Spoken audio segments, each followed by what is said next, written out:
بڑے لوگ بڑی غلطیاں تو کر دیتے ہیں، مگر جب انہیں اس غلطی کا احساس دلایا جائے تو وہ فوراً اس کا مداوع کرتے ہیں، اسی لیے وہ بڑے لوگ کہلاتے ہیں۔ جو لوگ اپنی غلطیوں پر اڑتے ہیں، ضد کرتے ہیں، وہ نہ صرف خود ٹوٹتے ہیں بلکہ تاریخ کے کوڑے دان کی بھی نظر ہو جاتے ہیں۔ ایچیسن کالج کے نیک نام پرنسپل مائیکل تھامسن کو تنگ کر کے استعفے پر مجبور کرنے کا فیصلہ ایک فاش غلطی ہے۔ اس کا فوراً مداوع ہی اس کا واحد حل ہے۔ اس غلطی کے حق میں دلیلوں اور تشریحات میں نہ کوئی وزن ہے اور نہ کوئی اسے مانے گا۔ یادش بخیر، پنجاب کے سخت گیر حاکم نواب امیر محمد خان آف کالا باغ نے فقیر منش اور سائیکل سوار principal government college Lahore doctor Nazir کا تبادلہ کر دیا۔ گورنمنٹ کالج لاہور کے طلباء اور شہری سڑکوں پر آ گئے۔ گورنر کالا باغ کو اپنا فیصلہ واپس لینا پڑا۔ اسی طرح کنیڈ کالج لاہور کی مقبول پرنسپل میرا فیلبوس سے پنجاب کی بیوروکریسی ناراض ہو گئی اور یکا یک ان کے ٹرانسفر کے آرڈرز کر دیے گئے۔ کالج کی طالبات نے زبردست احتجاج کیا۔ حکومت وقت کے پاس فیصلہ واپس لینے کے سوا کوئی چارہ نہ تھا۔ پھر میرا فیلبوس نے اپنی ریٹائرمنٹ تک کنیڈ کالج کو اعلیٰ تعلیمی اور تربیتی درسگاہ بنائے رکھا۔ آسٹریلوی نژاد مائیکل تھامسن بھی ڈاکٹر نذیر اور میرا فیلبوس کا نیم البدل ہیں۔ وہ سائیکل پر سوار ہو کر کالج میں کھیلوں اور تدریس کی ہر سرگرمی کا خود مشاہدہ کرتے ہیں۔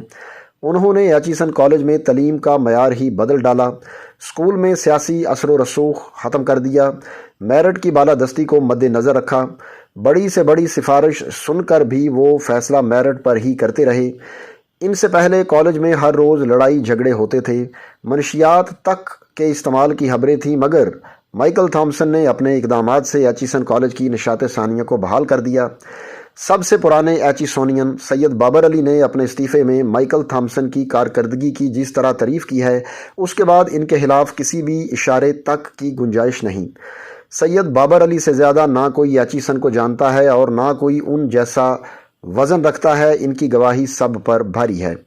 بظاہر یہ فیصلہ گورنر پنجاب بلیغ الرحمان نے کیا ہے۔ جہاں تک میں نے بلیغ الرحمان کی شخصیت کا مشاہدہ کیا ہے، وہ صلح کل اور متوازن شخصیت ہیں۔ ان میں انتقام پسندی کی بو نہیں ہے۔ البتہ ان کی ماتحت بیوروکریسی نے انہیں گمراہ کر کے یہ فیصلہ کروایا ہوگا۔ فیصلہ جیسے بھی ہوا، جس نے بھی کروایا، گورنر بلیغ الرحمان کے بے داغ کیریئر پر ایک سیاہ دھبا ہے جسے فوراً دھونے کی ضرورت ہے۔ گورنر فوراً اپنے پروٹوکول اور لاؤ لشکر کو چھوڑ کر خود پرنسپل کے گھر جائیں، ان سے معذرت کریں اور انہیں اپنا کام جاری رکھنے پر منائیں۔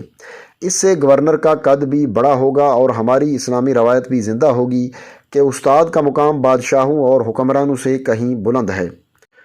اس واقعہ کے اہم کردار احد چیمہ صاحب ہیں۔ وہ وفاقی کابینہ کے غیر منتخب ٹیکنوکریٹ رکن ہیں۔ کہا جاتا ہے کہ وہ نوجوانی میں شہباز شریف سے لندن میں ملے۔ انہیں چیمہ صاحب اس قدر پسند آئے کہ جونیئر ہونے کے باوجود انہیں صوبائی سیکریٹری تعلیم کے سینئر عہدے پر فائز کر دینے پر کئی لوگوں نے اعتراض کیا، لیکن ان کی سنوائی نہ ہوئی۔ پہلا سکینڈل جو ان دنوں میں منظر عام پر آیا وہ ان کی ایک ماتحت سے سخت کلامی تھی۔ پھر انہیں لاہور ڈیولپمنٹ اتھارٹی کا سربراہ بنا دیا گیا۔ اربوں روپے کے بجٹ کا حامل یہ ترقیاتی ادارہ انہوں نے چلایا۔ میٹرو ٹرین جیسے کئی منصوبے مکمل کیے۔ طویل عرصہ جیل میں رہے، نیب کے مقدمات بھی بھگتے۔ مجھے یاد ہے کہ ان کی بیوروکریٹ بیگم انصاف کے لیے عدالتوں میں دھکے کھاتی رہیں۔ توقع یہ تھی کہ چیمہ صاحب جیل سے نکلیں گے تو احساس تفاخر کے رویے میں تبدیلی لا کر عاجزی اپنائیں گے، مگر شہباز شریف کے مشیر کے طور پر ان کا رویہ اور بھی سخت ہو گیا۔ نگران وزیر بنے تب بھی ان کا رویہ یہی رہا۔ غالب نے شاید انہی کے لیے کہا تھا، گرمی سہی کلام میں لیکن نہ اس قدر کی جس سے بات اس نے شکایت ضرور کی۔ غالب ہی کے بقول بنا ہے شاہ کا مصاحب، پھرے ہے اتراتا۔ شہباز شریف کی مہربانی سے وفاقی حکومت میں عہدہ ملا تو پنجاب کی بیوروکریسی کو بھی انہوں نے چلانا شروع کر دیا۔ ایل ڈی اے میں آج بھی ان کے پسندیدہ برسر اقتدار ہیں اور جو ان کا ناپسندیدہ ہو جائے اس کے لیے ان کے دل میں کوئی رحم نہیں۔ ایک ایماندار صوبائی سیکریٹری نے ان کا ایک ناجائز کام نہ کیا، اس کے خلاف مقدمات بنوا کر اسے جیل میں بند کروا دیا۔ وہ شریف آدمی اب تک اپنے ناکردہ گناہ کے بارے میں ہر ایک سے سوال پوچھتا پھرتا ہے۔ میرا اندازہ ہے ایچیسن کالج کے پرنسپل کے خلاف کارروائی میں بھی اسی نام نامی کا زیادہ کردار ہے۔ اس کالج کی برسوں سے روایت ہے کہ اگر آپ نے کالج میں داخلہ برقرار رکھنا ہے تو چاہے آپ بیرون ملک یا پاکستان کے کسی اور شہر میں پڑھیں، آپ کو پوری فیس ادا کرنی پڑتی ہے۔ میرے ایک عزیز کا بچہ بورڈ سے ڈے اسکالر بنا تو اسے 8 سال تک بورڈنگ ہاؤس کی فیس دینی پڑی۔ یہ ایک قدیمی اصول ہے اور چیمہ کے بچوں نے اگر داخلہ برقرار رکھنا ہے تو پھر فیس بھی ادا کرتے۔ عام لوگوں پر تو اصول لاگو ہوتے ہیں، لیکن مانگے تانگے کے غیر منتخب وزیروں پر کیا کسی اصول کا اطلاق نہیں ہوتا؟ میں نے سنا ہے کہ وزیر اعظم شہباز شریف صاحب عملیت پسند ہونے کے باوجود احد چیمہ صاحب کے ناکردہ کارناموں کے اس قدر سحر میں ہیں کہ تمام تر سکینڈلز اور شکایات کے باوجود ان کی آنکھیں بند ہیں، لیکن باقی اہل اقتدار تو جاگ رہے ہیں۔ کم از کم وہ مداخلت کر کے مائیکل تھامسن کا استعفیٰ واپس کروائیں، انہیں عزت و توقیر دیں، سید بابر علی کی منت سماجت کر کے انہیں بھی منائیں۔ اگر مائیکل تھامسن چلا گیا تو آئندہ ہمارے تعلیمی نظام کو بہتر کرنے کوئی نہیں آئے گا۔ مائیکل تھامسن چلا گیا تو غیر ملکی سرمایہ کار کیوں پاکستان آئیں گے؟ اگر تھامسن چلا گیا تو جن ہزاروں بچوں کا مستقبل اس نے سنوارا ہے وہ کیا ملک سے مایوس نہیں ہو جائیں گے؟ اگر تھامسن واپس چلا گیا تو کیا کوئی غیر ملکی ہم پر اعتبار کرے گا؟